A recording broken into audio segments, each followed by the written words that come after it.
Terminal নির্মাণের পর পেরিয়ে গেছে ৩০ বছর। এর মধ্যে একবারও হয়নি কোনো সংস্কার। পার্কিংয়ের বিভিন্ন স্থানে সৃষ্টি হয়েছে খানাখন্দ। একটু বৃষ্টিতে সৃষ্টি হয় জলাবদ্ধতা। বেহাল দশা মূল ভবনেরও। ভেঙে গেছে যাত্রীদের বসার স্থান। নেই পরিষ্কার পরিচ্ছন্নতার বালাই। এ অবস্থা দিনাজপুরের কেন্দ্রীয় বাস টার্মিনালের। খানাখন্দে ভরা টার্মিনাল যাত্রী ওঠানামার জন্য উপযুক্ত না হওয়ায় মহাসড়কেই পার্কিং করা হচ্ছে বাস। এতে প্রায় ঘটছে দুর্ঘটনা। ভাঙ্গাখুড়া পানি জমে থাকে, ময়লা আবর্জনা, চতুর্পাশে যা আছে। টার্মিনাল না কি জিনিস, তো এখানে দেখতেছি বসা যায় না, কোনো কিছু নাই, নোংরা আবর্জনা সব কিছু দেখতেছি।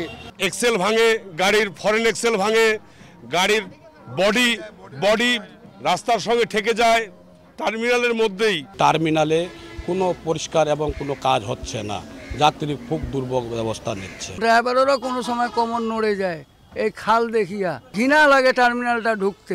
অবস্থা একে মনে হয় চলবে না, প্রতিদিন আমরা ক্ষয়ক্ষতি হচ্ছে এই টার্মিনালের জন্য। সরকারের কাছে একটা রিকোয়েস্ট যেন আমাদের টার্মিনালটা অতি শীঘ্রই কাজ করা হয়। নতুন লাক্স যা ত্বককে করে কোমল আর দেয় ব্রাইট গ্লো। ট্রাই করো লাক্স। মোটর পরিবহন শ্রমিক ইউনিয়নের অভিযোগ, টার্মিনালটি সংস্কারে একাধিকবার পৌরসভার কাছে আবেদন করা হলেও মেলেনি সমাধান। পৌরসভার থেকে ইঞ্জিনিয়ার এস্টিমেটগুলো টাকা দিলাম আমি, শ্রমিক ইউনিয়ন থেকে এস্টিমেটটা হারায় গেল।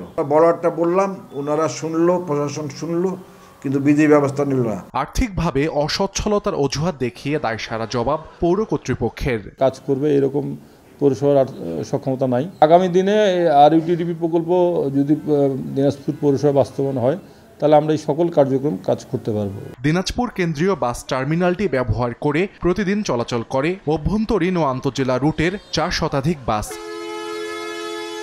সময় সংবাদ, দিনাজপুর।